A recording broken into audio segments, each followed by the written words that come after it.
Tithonus by Alfred Tennyson, 1864. The woods decay and fall. The vapours weep their burthen to the ground. Man comes and tills the field and lies beneath, and after many a summer dies the swan. Me only cruel immortality consumes. I wither slowly in thine arms, here at the quiet limit of the world, a white-haired shadow roaming like a dream, the ever-silent spaces of the east, far-folded mists and gleaming halls of morn. Alas, for this grey shadow, once a man, so glorious in his beauty and thy choice, who madest him thy chosen, that he seemed to his great heart none other than a god. I asked thee, give me immortality. Then didst thou grant mine asking with a smile, like wealthy men who care not how they give.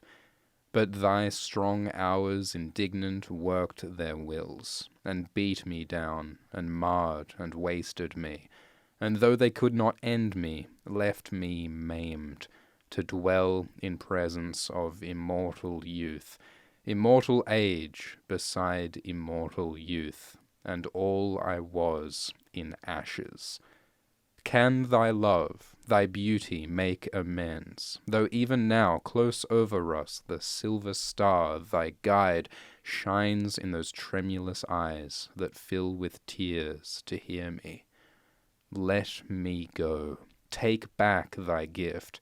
Why should a man desire in any way to vary from the kindly race of men, or pass beyond the goal of ordinance, where all should pause, as if most meet for all? A soft air fans the cloud apart. There comes a glimpse of that dark world where I was born. Once more the old mysterious glimmer steals from thy pure brows, and from thy shoulders pure, and bosom beating with a heart renewed.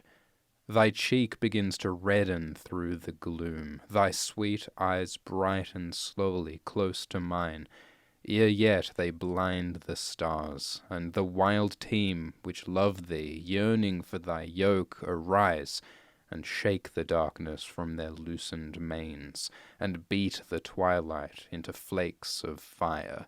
Lo, ever thus thou growest beautiful in silence, and then before thine answer given departest, and thy tears are on my cheek. Why wilt thou ever scare me with thy tears, and make me tremble, lest a saying learnt in days far off on that dark earth be true, the gods themselves cannot recall their gifts? Ay me, with what another heart in days far off, and with what other eyes I used to watch, if I be he that watched, the lucid outline forming round thee, saw the dim curls kindle into sunny rings, changed with thy mystic change, and felt my blood glow with the glow that slowly crimsoned all thy presence and thy portals, while I lay, mouth, forehead, eyelids, growing dewy warm, with kisses balmier than half-opening buds of April, and could hear the lips that kissed, whispering I knew not what of wild and sweet, like that strange song I heard Apollo sing, while Ilion like a mist rose into towers. Yet hold me not forever in thine east. How can my nature longer mix with thine? Coldly thy rosy shadows bathe me. Cold are all thy lights, and cold my wrinkled feet upon thy glimmering thresholds, when the steam floats up from those dim fields about the homes of happy men that have the power to die, and grassy barrows of the happier dead. Release me, and restore me to the ground. Thou seest all things, thou wilt see my grave, thou wilt renew thy beauty morn by morn.